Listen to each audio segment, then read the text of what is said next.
তোমার স্বভাবটা পাল্টালো না, সেই সকালবেলা তুমি বেরিয়ে গেছো আর এই এখন তুমি এসছো, মানে আজ থেকে সেই আগে আর এখন কোনো পরিবর্তন হলো না।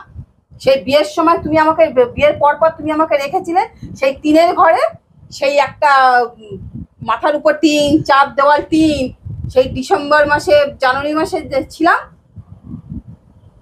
সেই একটা কুকম্যান আমার এখনো ওই দপদপ করে, ওই মানে ওটা ভাবলে না আমার গা শিউরে ওঠে, ওই দপদপে মানে কি বলবো, সেই কুকম্যান, সে রাত্রিবেলায় নাইট ডিউটিতে তুমি চলে গেছিলে, আর মাঝরাতেও ওই উনি মনে হয় পাঞ্জাবের লোক না কোথাকার লোক ছিলেন, ভাবিজি ভাবিজি দরওয়াজা খোলিয়ে ভাইয়াজি ভেজা না কি ভাই হিন্দিতে তখন বলছিল, তখন তো মাথা মুন্ডু আমি হিন্দি বুঝতামও না, বলতেও পারতাম না।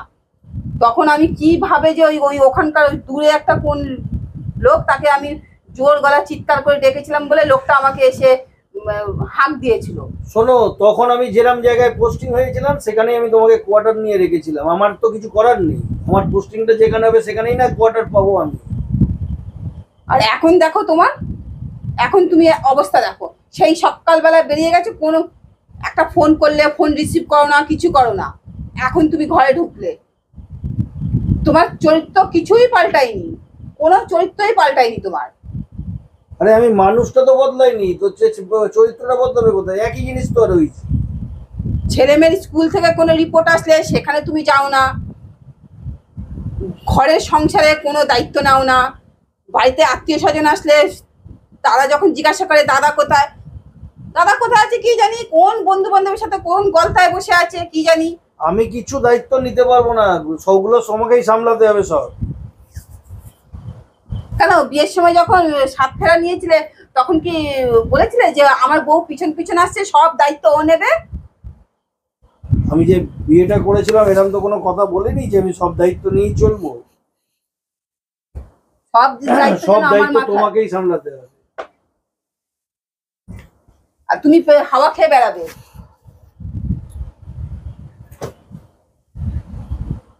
তোমার এত কথা বলে আমাকে কোনো লাভ নেই, আমি যেটা বলেছি সেটাই করি, যা বলি তাই করি।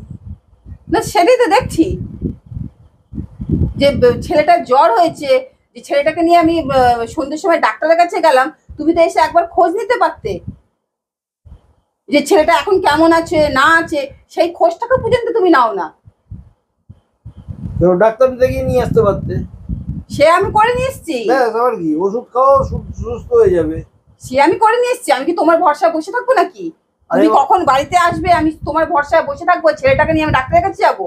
আরে বাবা, শরীর খারাপ, শরীর থাকলে শরীর খারাপ করবে তো ডাক্তার আছে কি করতে, ডাক্তার দেখাবে, ওষুধ খাবে, সুস্থ হয়ে যাবে, আবার কি আছে।